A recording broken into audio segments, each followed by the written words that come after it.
혹시 이 중에도 변비로 좀 고생하시는 분들이 있는지 모르겠습니다. 꽤 많은 분들이 대변 보기가 좀 힘들다는 이유 때문에 많이 고통을 받고 있는데요. 오늘은 변비를 어떻게 감별을 하고 또 어떤 원인 때문에 생기고 어떻게 좀 우리가 치료를 해나가고 관리를 해나갈 수 있는지 그런 내용들을 위주로 이야기를 해드릴 거예요.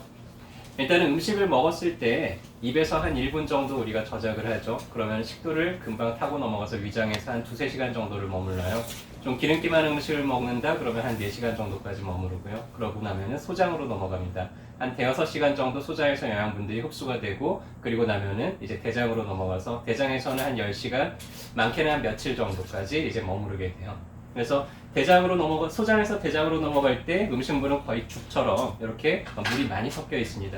근데 대장을 지나가면서 점점 수분들이 흡수가 되면서 대변이 이제 굳어지기 시작을 하고요. 그래서 대장에서 얼마나 오랜 시간 머물렀느냐에 따라서 대변이 좀 무르게 나올 수도 있고요. 오래 머무를수록 점점 단단해지는 그런 변을 보게 되죠.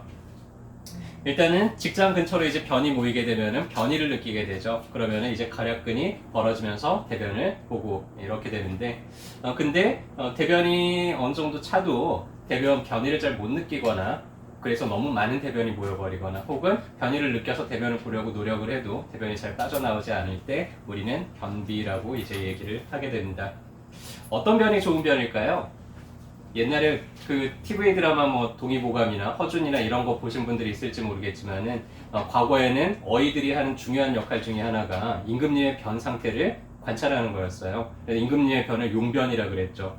그래서 임금님의 변이 모양이 어떤지에 따라서 임금님 몸 상태가 건강 상태가 어떤지를 간접적으로 체크를 하기는 했는데 여러분들도 대변 보고 나서 내 변이 어떤지 한 번씩 보시나요? 예.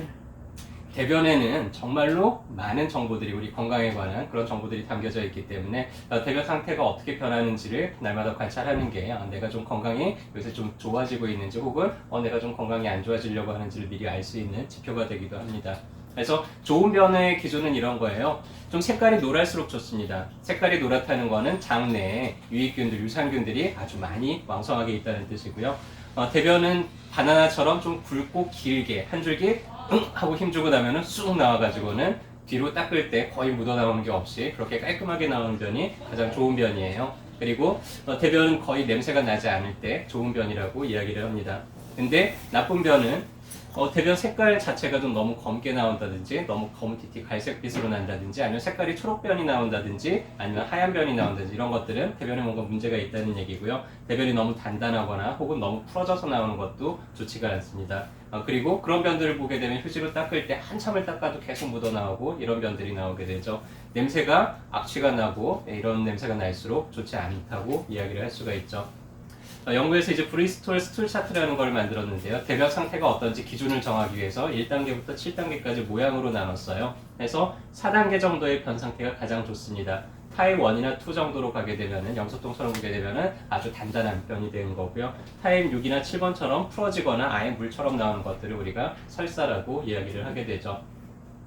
자, 대변을 못 보면은 내가 며칠 동안 대변을 못 봤다. 그럼 변비일까요? 네, 그렇게 생각하는 분들이 많은데 근데 사람 따라 좀 달라요. 한 2-3일 대변을 못 봐도 뱃속도 편안하고 대변 볼 때 그다지 이렇게 어렵지 않게 본다 그러면 그런 거는 변비라고 우리가 하지 않고요.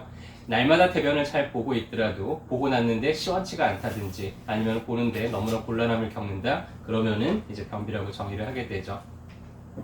그래서 변비를 일으키는 정말 많은 원인들이 있는데요. 가장 흔하게는 좀 스트레스 받거나 이러면은 장의 운동력이 떨어지기 때문에 또 변비가 생길 수가 있죠. 어떤 분들은 물을 너무 안 마셔서 장이 건조해져서 그러는 분들도 있고요. 다이어트를 하면서 갑자기 이제 변비가 생기는 경우들도 있고요. 또 좀 20대, 30대 초반 여성분들한테 변비가 상당히 많이 나타나는데 그 가장 큰 원인으로 화장을 이야기하는 분들도 있어요. 왜냐하면 아침에 바쁘게 막 준비를 해야 되는데 화장실 갔다 올 시간이 없잖아요. 화장도 해야 되고. 그래서 화장하면서 억지로 참아요. 계속 참다 보니까 참는 게 이제 버릇이 돼가지고는 대변을 잘 못 보게 되는 그런 변비가 생긴다는 그런 이야기도 있습니다. 그래서 변비를 몇 가지 종류로 나누는데요. 최근에 생겼는지 아니면 장기간 3개월 이상 지속되는지에 따라서 급성이냐 만성이냐를 나누게 되고요. 급성은 일과성 변비, 뭐 다이어트를 한다든지 임신을 했다든지 아니면 여행을 갔다든지 좀 신경 쓰는 일이 생겼을 때 잠깐 변비가 생겼다가 또 많은 이런 것들이 이제 일과성 변비라 그러고요. 수술하고 난다든지 이런 뒤에 장이 폐색이 된다든지 막힌다든지 유착이 된다든지 마비가 돼서 일시적으로 생기는 그런 경우들도 있습니다. 일단은 3개월 이상 계속 지속된다 그러면 이제 만성이라고 하고요. 만성 변비는 질병이 있고 그 질병 때문에 생겼는지 아니면은 자연적으로 생겼는지에 따라서 기능성이냐 2차성이냐 이렇게 나누게 되고요. 변비를 일으킬 수 있는 질환들은 뭐 대장암이나 갑상선 저하나 용종이나 결핵 같은 것들이 있을 수 있겠죠. 기능성 보통 우리가 변비가 심해요 라고 할 때는 대부분이 만성 기능성 변비를 이야기를 하는데요. 만성 기능성 변비를 세 가지로 나눠서 볼 수가 있어요. 일단 첫 번째는 이완성 변비입니다. 장의 운동 능력이 떨어져 있는 거예요. 그래서 장이 활발하게 움직여서 대변을 밀어내야 되는데 장의 움직임 자체가 많이 떨어져 있습니다. 보통은 평상시에 변비약을 너무나 자주 복용하거나 과하게 복용한 경우들이 많이 나타나게 되고요. 이 경우는 뭐 뱃속에 그렇게 불편한 통증이라든지 이런 불편감은 많이 없는데 대변이 좀 많이 단단하게 나오는 그런 특징들이 있습니다. 두 번째는 이제 경련성 변비예요. 장이 경련을 일으키면서 갑자기 움직임이 멈추면서 이런 변비 상태가 되는 것들이고요. 흔히 이제 과민성 대장 증후군에서 많이 나타나게 됩니다. 보통 이제 스트레스를 받으면 좀 더 심해지는 경향들이 있고 배가 불편하고 빵빵하다든지 복통들도 좀 자주 동반되는 편이고요. 변비가 한동안 지속되다가 또 설사를 한동안 하다가 또 변비가 지속되다가 이런 타입들이 경련성 변비에 해당되는 경우들이 많고요. 세 번째로는 이제 직장형 변비예요. 대변이 직장에 모여 있는데 변이를 잘 못 느끼는 거예요. 아까 얘기했듯이 계속 참다 보니까 나중에는 대변이 차도 별로 이렇게 대변이 마려운 걸 잘 못 느끼게 되는 그런 현상이고요. 그래서 좀 그런 것들을 예방하기 위해서 변이가 느껴진다 그러면 바로바로 화장실에서 해결을 하는 게 좋겠죠. 한의학에서는 변비의 원인을 한 4가지 정도로 봅니다. 첫 번째로는 어열인데요. 어열이라는 거는 나쁜 피가 몸에 많이 생겼을 때를 나타내고 주된 특징으로는 배꼽 왼쪽에 아랫배를 이렇게 꼭 눌러보면 되게 아픈 분들이 있어요. 그런 것들을 우리가 이제 어열성 변비라고 하는데 이런 분들은 좀 복통도 자주 느끼고 생리통을 좀 자주 느낀다든지 안색이 좀 검다든지 이런 경우들도 많습니다. 두 번째로는 이제 기체성 변비인데요. 기체는 좀 스트레스 받았을 때 좀 신경 쓰면은 뭐 외부에 여행을 가거나 낯선 곳에 가면은 뭐 변을 전혀 못 본다든지 이런 원인들이 많고요. 세 번째로는 이제 실열입니다. 열을 동반을 하면서 장이 너무 건조해지면서 그러면서 이제 생기는 복통이 아주 심하면서도 대변을 못 보는 그런 경우에 해당이 되고요. 많은 분들이 이제 허한성 변비에 해당되는 경우들이 많아요. 주로 노인성 변비고요. 진액이 부족하고 장이 건조해지다 보니까는 대변이 단단해져서 이제 대변을 잘 못 보는 그런 경우도 해당이 되고 수술을 하고 난 뒤에 한동안 이제 대변을 못 보는 경우도 이런 부분에 해당이 됩니다. 그래서 원인이 어떤지에 따라서 그 원인에 맞게 약을 써주게 되면은 좀 쉽게 개선이 가능하죠.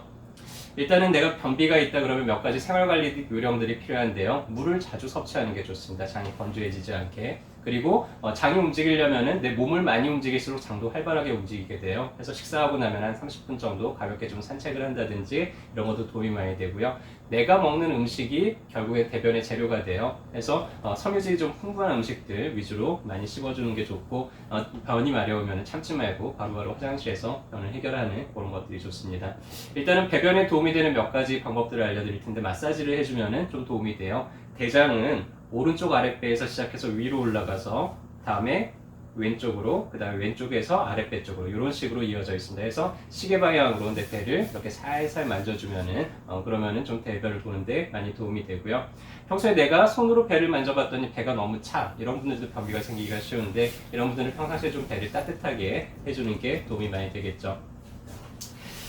옛날 재래식 변비에서는 대변을 잘 보는데 양변기에만 앉으면 대변을 잘 못 본다 이런 분들도 꽤 많아요. 근데 구조적으로 우리 직장이 약간 앞쪽으로 꺾여 있기 때문에 무릎을 살짝 들어준 자세를 하는 게 가장 변을 보기가 더 편한 자세가 됩니다. 그래서 양변기에서 좀 대변이 잘 안 나온다 싶은 분들은 목욕탕 의자 같은 거를 발에다가 받쳐놓고 약간 무릎을 좀 구부린 상태로 이렇게 변을 보면 훨씬 좀 수월하게 볼 수가 있고요. 변비약을 너무 자주 드셔서 문제가 생기는 분들도 꽤 많아요. 그래서 되도록 내가 대변을 좀 보고 싶은데 이거 대변이 너무 안 나와 답답해 할 때는 좀 자연적으로 관장을 할 수 있는 방법을 좀 쉬운 방법을 하나 알려드릴게요. 1.5리터 정도 미지근한 생수에다가 여기다가 소금을 우리 일반적으로 먹는 소금을 티스푼으로 3개를 타서 녹입니다. 이렇게 해가지고는 하루 저녁 정도 이렇게 쟁여놓고요. 그리고 나서 아침에 일어나서 30분 동안에 이 물을 한꺼번에 마시는 거예요. 근데 한꺼번에 다 원샷하기는 힘들잖아요. 그러니까 물 한 컵 마시고 또 한 30초 정도 있다가 또 한 컵 마시고 또 한 1, 2분 쉬었다가 또 한 컵 마시고 또 몇 분 쉬었다가 한 컵 마시고 그러면 30분 안에 이 물을 다 마실 수가 있고요. 그러고 나면은 한 30분 내에 화장실을 몇 번을 왔다 갔다 할 거예요. 그래서 자연적으로 내 장을 한번 이렇게 물 청소를 하듯이 싹 씻어낼 수 있는 방법이고, 이러고 나면은 또 변을 보는 게 다시 수월해지는 분들도 있습니다. 일단은 그래서 잘 해결이 안 돼서 한의원에 찾아오시게 되면 침치료에도 상당히 반응이 좋은 편이에요. 배 쪽에 있는 천추혈이라든지 등 쪽에 있는 대장수혈이라든지 이런 쪽을 침으로 자극을 해주면은 변이가 또 다시 느껴져서 대변을 좀 수월하게 볼 수가 있고요. 수염형 대장경락이라는 게 이 두 번째 손가락에서 시작을 합니다. 그래서 내가 평소에 좀 대변을 잘 못 본다는 분들은 두 번째 손가락에 바깥쪽을 여기를 손톱으로 강하게 이렇게 자극을 주다 보면은 대변을 훨씬 좀 수월하게 본다고 표현하는 분들이 있어요. 그래서 그런 식으로도 좀 조절을 해보시고요. 그래도 안 된다? 그러면은 이제 아까 변증에 맞춰서 약을 쓰게 되면은 짧게는 뭐 며칠만 써도 풀리는 분들이 있고요. 만성적인 변비다? 그러면은 한 보름에서 길게는 한 2달까지 이렇게 꾸준하게 약을 쓰다 보면은 그런 부분들도 개선이 가능하겠죠. 장 내의 세균 상태도 상당히 중요합니다. 해서 이런 유산균이 좀 부족하다든지 섬유소가 부족할 때 변비가 잘 생기는 편이고요. 한의원에는 그런 부분들을 해소하기 위한 발효시켜 놓은 섬유소 제품들도 있고요. 유산균 제품들도 있는데 필요한 경우에는 이제 이런 처방들을 하게 되기도 하죠.